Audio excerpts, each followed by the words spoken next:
story of Mark Kilroy is one of the most chilling and tragic cases of a young life cut short by unimaginable horror. What started as a spring break trip with friends turned into a nightmare that shocked the world, revealing a dark and twisted underworld where evil thrived. In March 1989, Mark Kilroy was a 21-year-old pre-med student at the University of Texas. Like many college students, he decided to take a break from his studies and join his friends for a spring break trip to South Padre Island, a popular destination for fun and relaxation.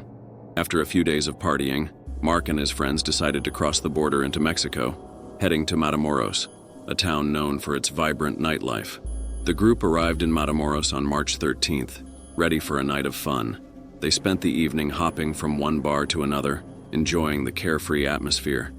But as the night wore on, the streets became crowded, and in the chaos, Mark got separated from his friends. By the time they realized he was missing, it was too late. Mark Kilroy had vanished without a trace. Mark Kilroy was a bright and ambitious young man with a promising future. He grew up in Santa Fe, Texas, where he excelled both academically and athletically. Mark was an honor student and played basketball and baseball during his high school years. After graduating, he attended Southwest Texas State University before transferring to the University of Texas at Austin to pursue his dream of becoming a doctor. His family and friends described him as a kind, compassionate, and intelligent individual, full of life and potential.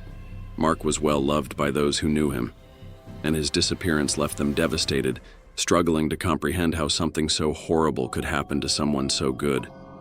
His friends searched desperately, retracing their steps and asking anyone if they had seen Mark, but no one knew where he had gone. They contacted the local police, but the investigation initially went nowhere.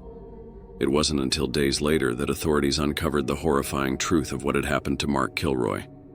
Mark had been abducted by members of a drug trafficking cult known as the Narco-Satanists, led by a man named Adolfo de Jesus Constanzo. Constanzo was a charismatic yet deeply disturbed man who practiced a dark blend of voodoo, santeria, and other occult rituals. He had convinced his followers that human sacrifices would make them invincible, protect them from law enforcement, and ensure success in their criminal activities. Mark Kilroy was chosen at random by the cult members as a sacrifice for one of their satanic rituals. He was taken to a remote ranch known as Santa Elena, where the cult carried out their gruesome ceremonies. There, Mark was subjected to unspeakable torture. The cult believed that the more pain they inflicted, the more powerful their magic would be. After hours of suffering, Mark was brutally murdered. His body was mutilated, and his brain was removed and placed in a cauldron as part of the ritual. For weeks, Mark's family and friends clung to the hope that he might be found alive. But their worst fears were confirmed when his remains were discovered at the ranch. The police, led by a tip from one of the cult members who had been arrested for unrelated crimes, raided the Santa Elena ranch on April 11, 1989. What they found there was like something out of a horror movie. The ranch was littered with evidence of the cult's dark practices. In addition to Mark's remains, authorities found several other bodies, all victims of the cult's twisted rituals. The cult had been operating for years, carrying out murders and sacrifices to appease their so-called gods. Adolfo Constanzo, the cult leader, managed to evade capture for a short time. However, as the police closed in, he ordered one of his followers to shoot him to avoid arrest. The follower obeyed, and Constanzo's reign of terror came to a violent end. Other members of the cult were arrested and later convicted for their roles in the killings, but the damage had already been done. The dark legacy of the narco-Satanists left a scar on the community and on all those who had heard the story of Mark Kilroy. Mark Kilroy's death was not just a tragedy for his family and friends, but a wake-up call to the dangers that can lurk in the shadows, even in places where people go to have fun. His story serves as a reminder of the evil that can exist in the world, hidden behind masks of charm and charisma. In the years since Mark's murder, his family has worked to keep his memory alive, creating a foundation in his name to help prevent drug abuse and violence.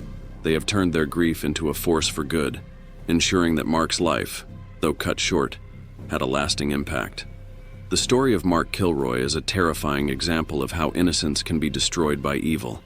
It's a story that still haunts those who hear it, a reminder of the darkness that can exist in the world and the importance of staying vigilant.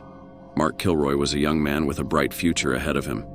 but his life was stolen by a group of people who had lost their humanity to dark and twisted beliefs. If this story sent chills down your spine, please share your thoughts in the comments below. Don't forget to like this video, share it with others, and subscribe to our channel for more true crime stories that reveal the darkest sides of humanity. When we think of plastic surgeons, we often picture highly skilled professionals dedicated to improving people's lives through reconstructive and cosmetic surgery. However, the case of Dr. Anthony Pignataro, a plastic surgeon from New York, reveals a darker side to the medical field, one that is filled with arrogance, malpractice, and murder. Dr. Pignataro's story is not just about a doctor gone rogue, but about how the pursuit of vanity and success led to devastating consequences for his patients. Anthony Pignataro was born in 1955, growing up in a family with a strong medical background. His father was a successful surgeon, and Pignataro followed in his footsteps, attending medical school and eventually becoming a plastic surgeon. He established a practice in Western New York, where he offered a variety of cosmetic procedures, including breast augmentations, facelifts, and liposuction. But from the beginning, there were signs that Pignataro was not the compassionate healer he portrayed himself to be. Dr. Pignataro was known for his flashy lifestyle, driving luxury cars and boasting about his wealth. His arrogance was evident in the way he treated his patients and staff. He often cut corners during surgeries, ignoring standard medical protocols to save time and increase his profits. This reckless behavior would eventually lead to tragedy. In 1997, Dr. Pignataro performed a routine breast augmentation surgery on a 26-year-old woman named Sarah Smith. During the procedure, Sarah stopped breathing due to an overdose of anesthesia. Instead of calling for help immediately, Pignataro tried to revive her himself, despite not being trained in advanced life-saving techniques. By the time emergency services arrived, it was too late. Sarah Smith was dead. The investigation that followed revealed shocking details about Pignataro's practice. It was discovered that he was not a board-certified plastic surgeon, despite his claims. He had failed his board exams multiple times and was practicing with a limited medical license, which severely restricted the types of procedures he was legally allowed to perform. Furthermore, his office was not equipped with the necessary life-saving equipment, and he had no trained anesthesiologist on staff, factors that contributed directly to Sarah's death. In 1998, Pignataro was convicted of criminally negligent homicide and sentenced to 6 months in jail. He also lost his medical license, effectively ending his career as a surgeon. However, the story didn't end there. After his release, Pignataro's life took an even darker turn, culminating in a shocking act of violence that would once again thrust him into the public spotlight. Unable to practice medicine, Pignataro struggled financially. He became increasingly paranoid, believing that his wife, Debbie, was planning to leave him and take their children with her. In a twisted attempt to prevent this, Pignataro hatched a deadly plan. In 2003, Pignataro poisoned Debbie by lacing her food with arsenic. Over the course of several weeks, Debbie became severely ill, experiencing symptoms such as vomiting, diarrhea, and intense pain. Pignataro acted as if he was caring for her, but in reality, he was slowly killing her. Debbie eventually realized that her husband was poisoning her and managed to escape their home, seeking help from the police. When authorities tested Debbie's blood, they found dangerously high levels of arsenic. Pignataro was arrested and charged with attempted murder. During the trial, it was revealed that Pignataro had been researching poisons for months and had carefully planned the attack on his wife. His motive was clear.